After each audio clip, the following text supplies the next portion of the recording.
سعادت ہے کہ انہوں نے مجھے اس قابل سمجھا ہے کہ مجھے میرے پہ انہوں نے یہ ذمہ داری ڈالی ہے. میں اس کو بہت بڑی سعادت بھی سمجھتا ہوں اور ذمہ داری بھی سمجھتا ہوں. I did not come to this view lightly.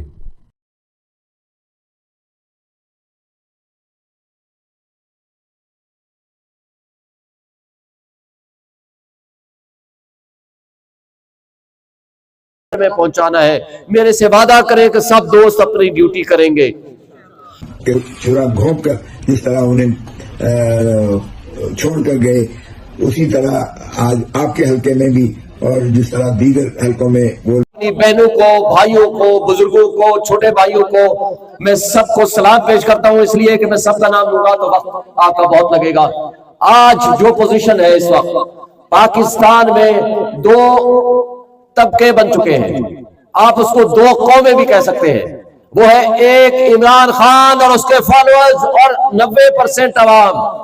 دوسری طرف ہے وہ بونے سیاستدان، وہ ٹیسٹ ٹیوب بیبی سے پیدا شدہ سیاستدان، وہ کرپٹ ٹولہ اور ان کی نالائق کرپٹ اولاد جو اس وقت اداروں کے ساتھ مل کے، جو اس وقت الیکشن کمیشن کو ساتھ ملا کر، جو اس وقت ان لوگوں کو، ان منصفوں کو ساتھ ملا کر اپنے آپ کو یہاں جو کہتے ہیں کہ ساری گل ہو گئی ہے، لیکن میں ان کو پیغام دینا چاہتا ہوں کہ عوام کے ساتھ بھی ہماری گل ہو گئی ہے.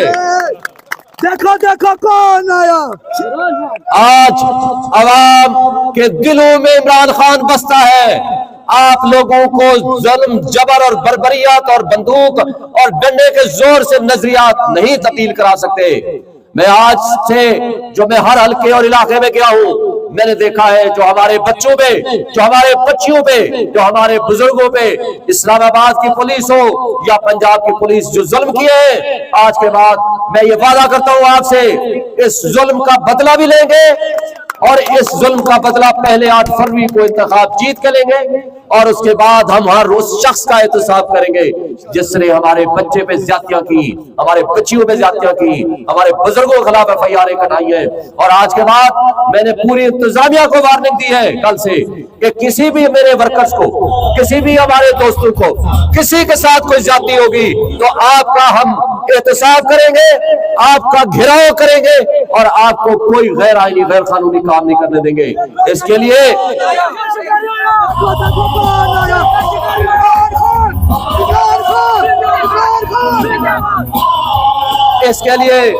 میں نے 200 وکلاء کی کمیٹی بنا دی ہے. انشاءاللہ کوئی پورے میرے NA-47 کا کسی بھی شخص کا کوئی فوجداری مقدمہ ہو، سیول ہو یا کوئی ایشو ہوگا، ان کا انشاءاللہ فری آف کاسٹ ہم ان کے مقدمات لڑیں گے.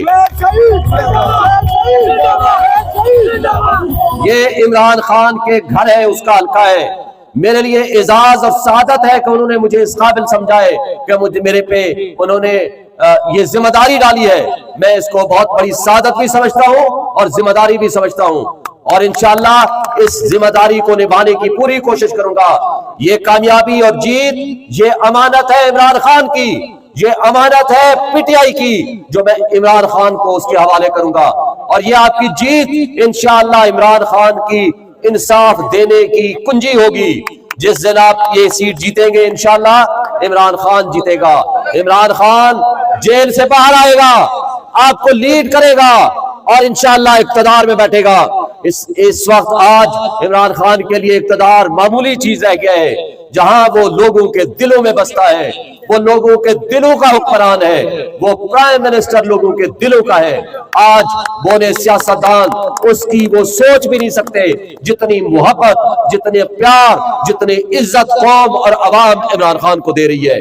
میں سمجھتا ہوں کہ آج وقت ہے ہم اپنے آپ کو اس قابل کریں کہ اس ملک کے اوپر جو کرپٹ ٹولہ مسلط ہونے کی کوشش کر رہا ہے اس کو ہم سائیڈ لائن کریں. اس لیے کہ جب عمران خان کہتا ہے کہ اس ملک میں رول آف لا ہونا چاہیے، نظام انصاف قائم ہونا چاہیے، کمزور طبقے کو اس کے حقوق ملنے چاہیے، معاشی تباہی جو PDM کی جماعتوں نے مچائی ہے اس سے نجات حاصل کرنے کا واحد طریقہ ہے کہ ہم کامیابی حاصل کریں اور بلے کا نشان ہم سے چھیننے کے بعد آج ہم یہ ثابت کریں کہ ہم متحد کھڑے ہیں. ہمارا ہر وہ نشان عمران خان ہے, ہمارا انتخابی نشان عمران خان خود ہے, اور اس کے دیے ہوئے نمائندے کو جو جہاں انتخابی نشان ملا ہے اس پہ ہم مہر لگائیں. اور میرا انتخابی نشان فاختہ ہے, امن کی علامت, آپ نے اس پہ مہر لگانا ہے. وہ آرو کے اس کے مطابق لسٹ کے مطابق وہ سیریل نمبر 26 پہ ہوگا, اس کے سامنے فاختہ کا نشان ہوگا. آپ نے بزرگوں کو, اسپیشلی خواتین کو, بچوں کو یہ سمجھانا ہے کہ یہ وہ نشان ہے جس پہ آپ نے مہر لگانی ہے, اور اللہ انشاءاللہ ہمیں کامیابی دے گا. میں آپ میں سے ہوں, آپ کا ساتھی ہوں, آپ کا بھائی ہوں, آپ کے ساتھ میرا تعلق بنا ہے اور یہ ہمیشہ کے لیے رہے گا. ساری زندگی آپ سے میں وفا کروں گا انشاءاللہ. اور آپ نے بتایا کہ یہاں جو زون 3 کے مسائل ہیں, میرا اپنا گھر یہاں سے تھوڑی دور کوٹ ہتیال میں ہے, اور انشاءاللہ تعالیٰ میں خود بھی زون 3 میں ہوں. ہم اس مسئلے کو حل نکالیں گے.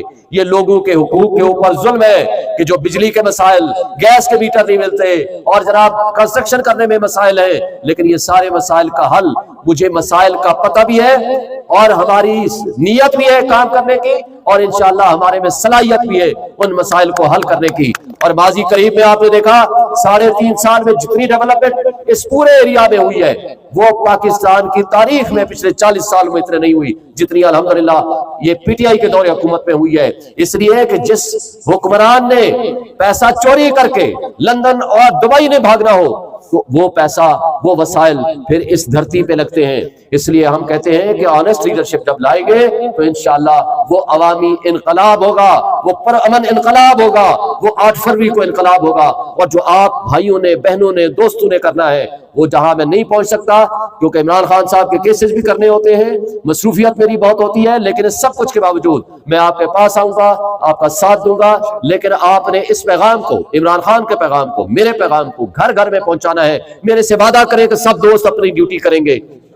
یہ پاکستان کی آزادی کی جنگ ہے, یہ جہاد ہے, یہ جدوجہد ہے, اور اس میں ہم سب نے حصہ ڈالنا ہے. کیونکہ اس وقت اگر ہم نے سستی کی تو اس کا نقصان ہمارے ورکرز کو بھی ہوگا, اس ملک کو بھی ہوگا, اس قوم کو بھی ہوگا, عمران خان کو بھی ہوگا. اور اب سستی کا وقت نہیں ہے, اب اس وقت اتحاد کا اور تبدیلی کے لیے جدوجہد کرنے کا وقت ہے. میں ایک دفعہ پھر اپنی بہن فرحانہ قمر کا, اپنے دوستوں کا, اپنے بھائیوں کا, اپنے بزرگوں کا, سب کا شکر ادا کرتا ہوں کہ آپ نے مجھے عزت بخشی. Thank you. عمران خان کا ایک نڈر اور دلیر اور وفادار ساتھی بھی ہے, اور اس کا جو ہے سپاہی ہے, اور جو کچھ اس کے ساتھ کیا جا رہا ہے وہ بھی اسی کا شاخسانہ ہے. جس طرح جو بھی ان کے وفادار ہیں ان کے ساتھ جس انداز سے کیا گیا ہے, اس کے ساتھ تو حد ہی کر دی ہے. کوئی ایسی چیز نہیں تھی جس سے اسے الیکشن سے مانے کیا جاتا, لیکن اس کے خلاف ایسی سازشیں کر کے بدقسمتی سے ابھی تک وہ ڈٹا ہوا ہے, لڑ رہا ہے. اور جس طرح خان کے لیے باقی تنہا کھڑے ہو کر لڑ رہے ہیں, یہ بھی ماشاءاللہ اسی طرح لڑ رہا ہے. اور خان لوگوں کی دلوں کی دھڑکن ہے, اور یقیناً آپ سب لوگ جو ہے شوکت بسارا کا ساتھ دیں گے, کیونکہ اگر 8 فروری کو اگر آپ نے خان کو قیدی نمبر 804 کو اگر آپ نے مخلصی دلوانی ہے تو آپ کو شوکت بسرا اور دیگر جو پی ٹی آئی کے نامزد امیدوار ہیں, جو چیتے ہیں عمران خان کے, آپ کو انہی کو ووٹ دینا پڑے گا. اس سے نہ صرف خان قیدی نمبر 804 باہر آ سکے گا, بلکہ آپ سب اور ہم سب پر جو ہے وہ جو ظلم کا بادل منڈلا رہا ہے, اور جس طرح سے زیادتیاں کی گئی ہیں اور کی جا رہی ہیں تسلسل کے ساتھ, وہ تبھی جو ہے بند ہو پائیں گی. جس طرح لوگوں نے خان کے چورا گھونپ کر جس طرح انہیں چھوڑ کر گئے, اسی طرح آج آپ کے حلقے میں بھی, اور جس طرح دیگر حلقوں میں وہ لوگ تقریب کاری کے ذریعے گھس بیٹھنے کی کوشش کر رہے ہیں, آپ سے لوگوں کو بالکل مسترد کریں جو بار بار استحصال کرتے ہوئے اور اس طرح کی تقریب کاریاں کرتے ہیں. انشاءاللہ 8 فروری کو شوکت بسرا اور ان کے جو دیگر پی ٹی آئی کے امیدواران ہیں انہیں ووٹ دے کر کامیاب کریں گے, اور انشاءاللہ پاکستان خوشحالی کی طرف قدم رکھے گا. بہت مہربانی. پاکستان پائندہ باد. عمران خان زندہ باد. Dear participants of the convention, thank you for attending this event. With Israel's brutal assault on the people of Gaza, slaughtering of thousands of children, women, journalists, doctors, effectively a genocide of the Palestinians, disturbance in international maritime waters, and continued war in Ukraine, the world is heading towards a grave international crisis. Pakistan is also embroiled in internal conflict never seen before in the history of Pakistan. The entire state machinery is bending the law and the constitution of Pakistan just to keep me and my party out of the electoral process. In doing so, they have made mockery of the law and destroyed not just the political, but the moral fabric of our society. It started when the military establishment became agitated with my push for an independent foreign policy. I was categorical that we would be a friend to all, but would not be anyone's proxy for wars. I did not come to this view lightly. It was shaped by the huge losses Pakistan had incurred collaborating with America's war on terror, not least the 80,000 Pakistani lives lost. Ever since my removal, several crackdowns have been made on my party workers and leadership. The most brutal crackdown started after the false flag operation of May 9th, 2023. There are over 200 cases on me, and I have been incarcerated for over 180 days now. Women workers have also been jailed, most of whom are mothers and housewives. This scale and nature of the state's attack on women has never been seen in our country. Under the grand scheme hatched in London, I and my party are to be kept out of the electoral process.